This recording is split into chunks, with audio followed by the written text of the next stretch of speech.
So a lot of people have been requesting something wicked this way comes, which is interesting because when the film came out, it was a major bomb. It didn't even make half of its money back. And truth be told, I never even heard of it until I was like maybe in the 9th grade. I remember it's being shown in my school as an understanding of Ray Bradbury's work, and all the kids were so excited. Something wicked this way comes. Oh, I love that movie. I was kind of wondering how I missed it, as I thought I saw all the really dark 80s kids films that came out around that time. I say this to point out that this is not a film I grew up with, so I'm not really gonna let the nostalgia factor get in the way. But that doesn't necessarily make it a bad film, I just don't think I love it like everybody else loves it. The movie centers around two boys, one named Will Holloway and the other named, get this, Jim Nightshade. God, how does Bradbury find these incredible names? They're often seen around Will's father, who's an old librarian, and they spend most of their time just getting into trouble, all sorts of typical boy stuff. But then one night, a carnival arrives. I mean literally one night. It's all put together in a matter of just a few minutes. And this has been put together by Dr. Dark, played by Jonathan Pryce. He welcomes people to the carnival, but the boys figure out that slowly but surely it seems to be sucking away people's souls, apparently draining their life force and messing with their actual age. Of course, nobody believes the boys' story, so it's up to them to figure out how to stop this evil monster. I get the feeling even if I saw this as a little kid, I wouldn't find it very scary, but it is pretty creative. The atmosphere and characters especially make up for the fact that the story itself is not phenomenally interesting, or at least kinda slow moving. They kind of go through the typical run-of-the-mill stuff of people not believing them, trying to convince those that will believe them, foiling the charismatic, diabolical villain, all that good stuff. It's not a film that screams exciting or super creepy, it's more of a laid-back, kind of elegant film.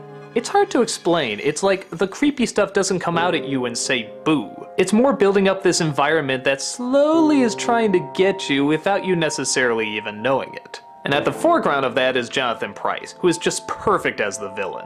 He never goes quite too over the top, but at the same time, he's just so graceful and loving of what he does. Just look at that outfit, you can tell he wears that suit with such incredible charisma. But at the same time, he's never too charming that he's not scary. A kid can still look at him and know he's the bad guy.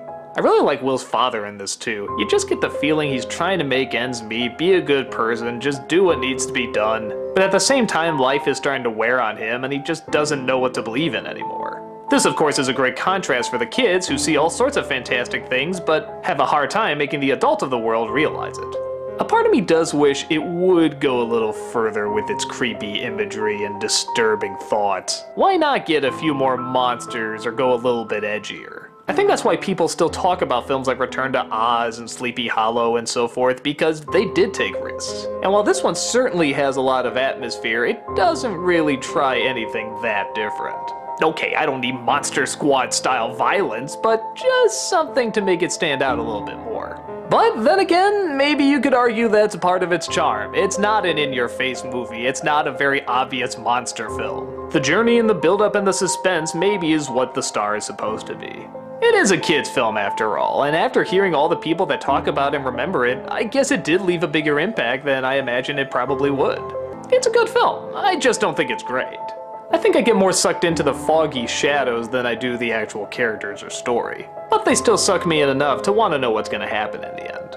If you're looking for one of those classic, intense 80s kids films that are super dark and super shocking, this probably isn't it for you.